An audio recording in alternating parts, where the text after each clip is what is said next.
সবাই আপনাকে নিয়ে হাসুক, মজা করুক, ছোট করে কথা বলুক কিংবা আঘাত করুক, তাদের যা ইচ্ছা তাই করুক, দিন শেষে তাতে কিন্তু আপনার কোনো কিছু যাবে আসবে না। কিন্তু মনে রাখবেন, তারা যেন আপনাকে থামাতে না পারে। আপনি থেমে যান, এটাই কিন্তু তারা চায়। আমাদের সমাজে এমন অনেক মানুষ আছে যারা অন্যের ভালো কিছু সহ্য করতে পারে না। তারা কখনোই চায় না তাদের থেকে অন্য কেউ বেশি ভালো থাকুক। হয়তোবা আপনার সামনাসামনি তারা কিছু বলে না, কিন্তু আপনার পেছন পেছন ঠিকই চায় আপনাকে টেনে হিঁচড়ে একদম নিচে নামাতে। আর এরকম লোকগুলো আপনার পেছন পেছন নিন্দা করতে করতে আপনার পেছনেই পড়ে যায়, সামনে গিয়ে আর ভালো কিছু করতে পারে না। তার জন্যই যদি জীবনে সফলতা চান, তাহলে মানুষের পেছনে পড়ে না থেকে সাফল্যকে জীবনের লক্ষ্য বানিয়ে নিন।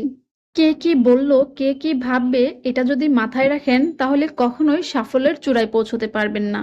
যে যা ইচ্ছা তাই বলতে থাকুক, আর